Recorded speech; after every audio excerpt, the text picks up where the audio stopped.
Hare Krishna, Namaste. Welcome to our channel. Welcome to Ananta Vrindavan Live. And today we have a special guest, His Holiness Bhakti Rasayana Sagara Swami. So he's a Bhakti yoga practitioner. He's being a monk and he's been traveling around for quite a few years, and he's been practicing Bhakti yoga for the last 30 years.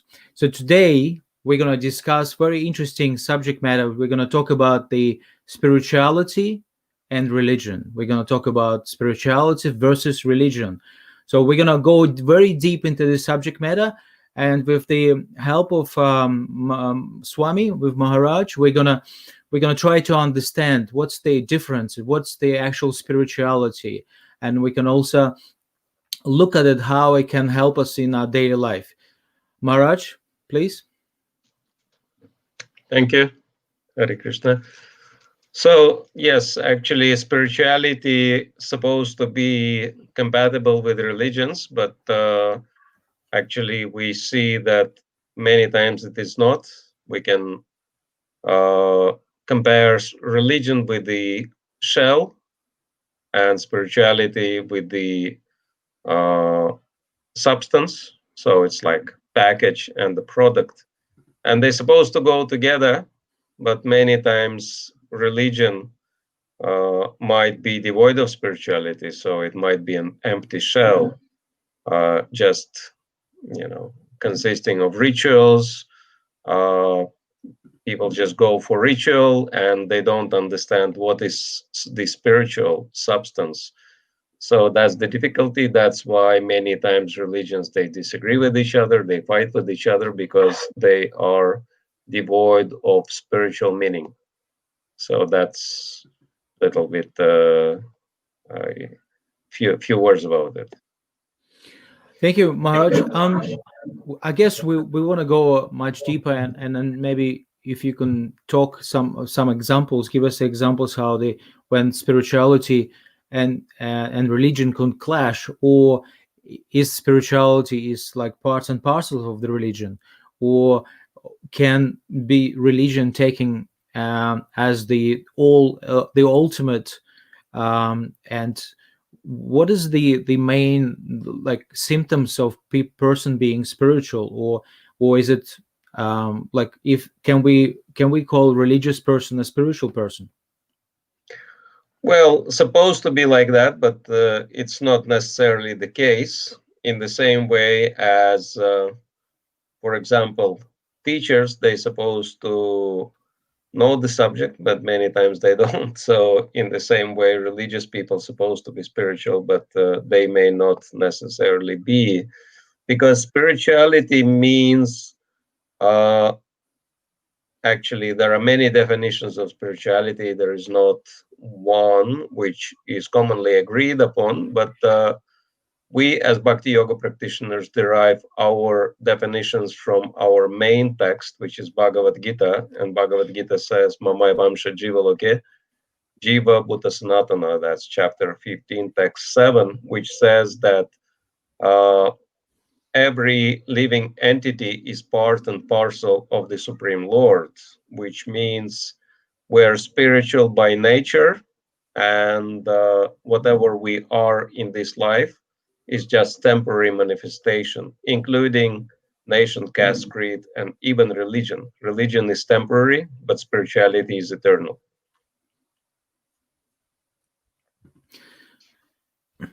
Well, we're looking at Bhakti Sagar Maharaj and his activity throughout the world, and we can see he's traveling, and I know him for quite a while, and I know he's also travels around and organizes the leadership, and he has the leadership training school. Um, can you mention something about this in connection with the spirituality, for example? Yeah, actually, the purpose of our training school is to establish social spiritual projects for the benefit of the world, because every tradition, we can say every religion has certain spiritual technology, and that spiritual technology definitely benefits people, regardless of which tradition it belongs to, because the principles are common.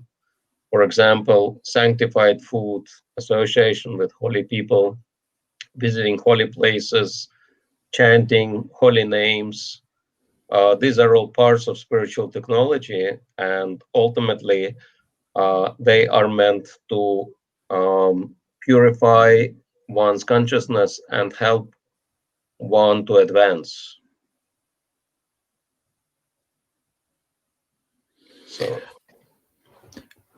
So, so in your school, can you say you're teaching people more like some like universal spiritual principles compared to um, teaching them very precise, you know, religious like how to say rituals, perhaps.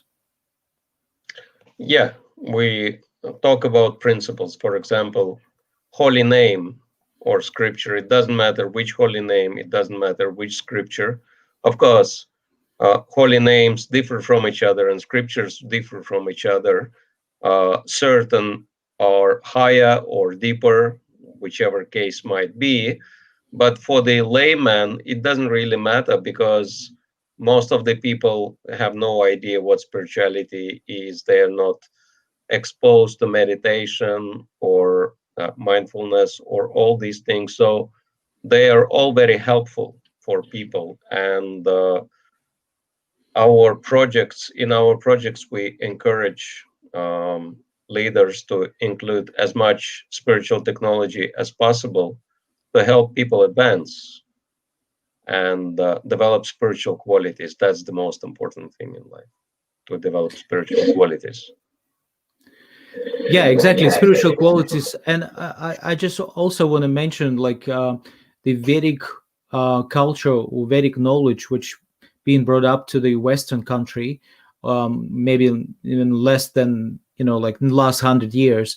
It really changed the way people think. It introduces lots of interesting things, like introduce the yoga, introduce the meditation. And now in the last, you know, like let's say 40 years, the kirtan and chanting being really used as a universal thing. So does it mean those things are universal? And, you know, like can we say they are spiritual in the sense like any person from any tradition can practice them and achieve the result, what you just said, the developing the qualities of the spiritual person? Yes, these are all parts of what we call dharma, or our sacred duty. And dharma is based on four things, which are truthfulness, compassion, self control, and purity. And the ultimate goal of spiritual advancement is to develop pure love towards the Supreme Lord, no matter what we call him, and towards all living beings, because we're all the same, we're all part of the same spiritual family. So this is the foundation and this is the topmost goal. In your own life, like I know you've been practicing these principles for more than 30 years. Can you tell us from your experience, like I'm sure you went through some different stages in your spiritual life, in your religious life. Could you give us some example how the spirituality and religion uh, would, you know, were present in your path? Yeah, well, I mean, I do not come from specifically Hindu background.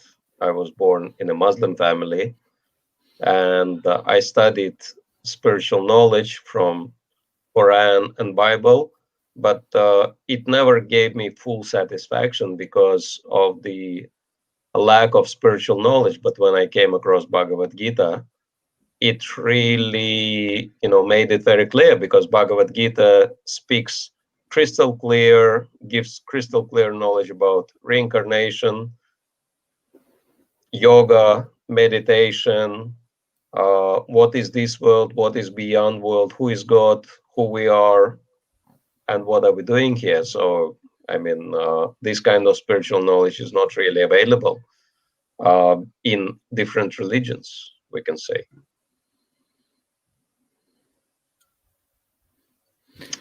So when you said they're not present, like, can you go like we don't want to I guess the whole concept of judging the different religions, which like making one less than the other. Um, it is probably very common nowadays, but it's not always the something creates positive in this world. Um, how did like people can be together and being from the different backgrounds, including the religion backgrounds? Like, how do they can be connected or like live in harmony or being friends and basically respect each other, but being from the different backgrounds? Yeah, it's the matter of helping each other to advance spiritually because principles are all the same. Uh, like I traveled with my spiritual master once, Shilindra Swami, and we were at an airport. And, he's the disciple of Bhaktivedanta Swami Srila Prabhupada, founder of the Hare Krishna movement.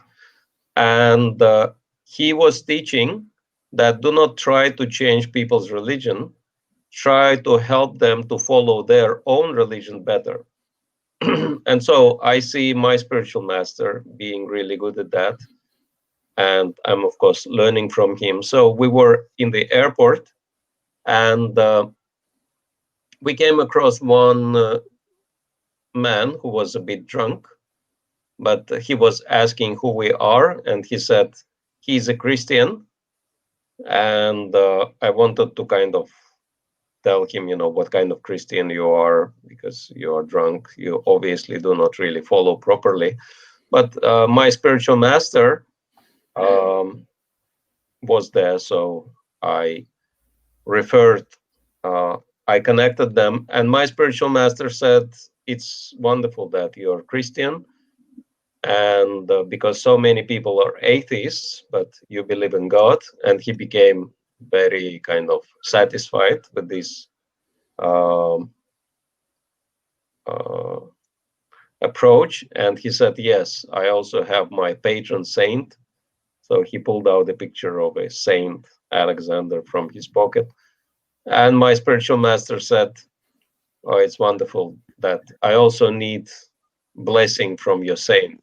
Can you give me this picture as a gift?" And so he gave him this picture as a gift, and he had no idea who we are. And then he came back and he said, "I want to give you donation as well." And he gave quite a generous donation, 300 euros to my spiritual master. And I was thinking, he, even though he had no idea who we are, which religion we follow or anything, but his, kindness of my spiritual master towards him, that he overlooked the fact that he was drunk or whatever, and he appreciated the good. He appreciated that still he was following some religious tradition.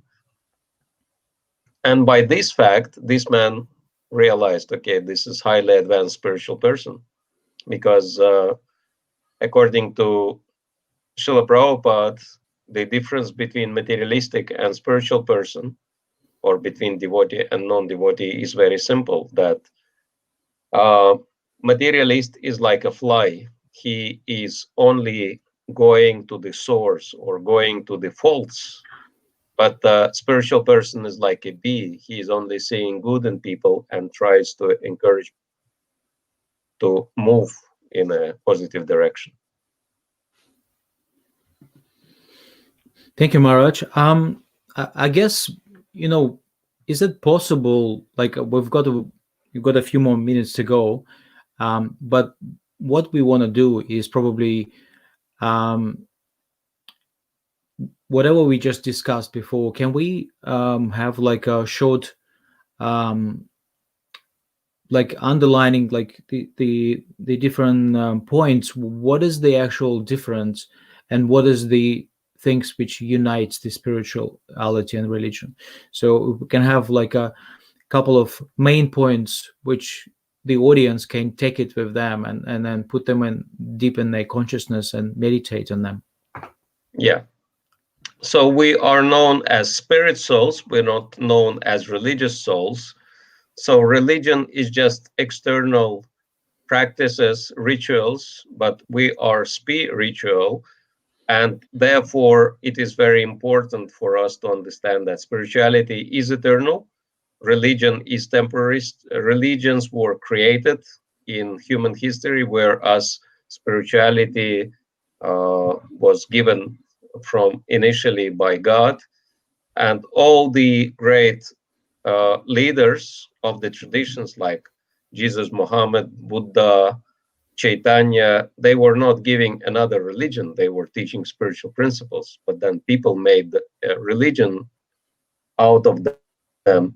And that's why it's really important to understand the essence rather than focusing on external things for our spiritual advancement. Otherwise, we'll get stuck in religious paradigm. And what's the like things which, I guess, the religion and spirituality, what are the things you could say the same? I mean, I know you already talked about it a bit, but is it like, can you give us like a short conclusion on what's the actual similarity, or the what's uniting the spirituality and religion, and what is like what are the things religion can complement to spirituality, and vice versa? Well, religion gives people, certain disciplines which help one in spiritual development. So it's like, again, Srila Prabhupada was saying, we should be hard as thunderbolt and soft as a rose. And so we should be hard as thunderbolt in terms of our own discipline, but not impose the same discipline on other people necessarily, especially those people who are not ready for that. And we should be,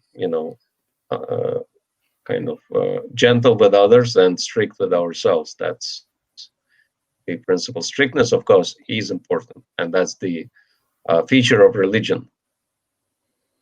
But it can manifest as harshness sometimes, or even violence, whatever case might be.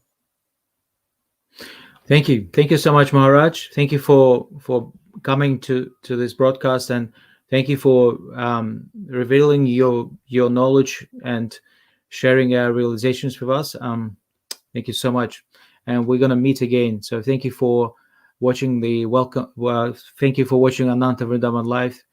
See you soon. Hare Krishna. Thank you, Ananta Brindavan. Hare Krishna.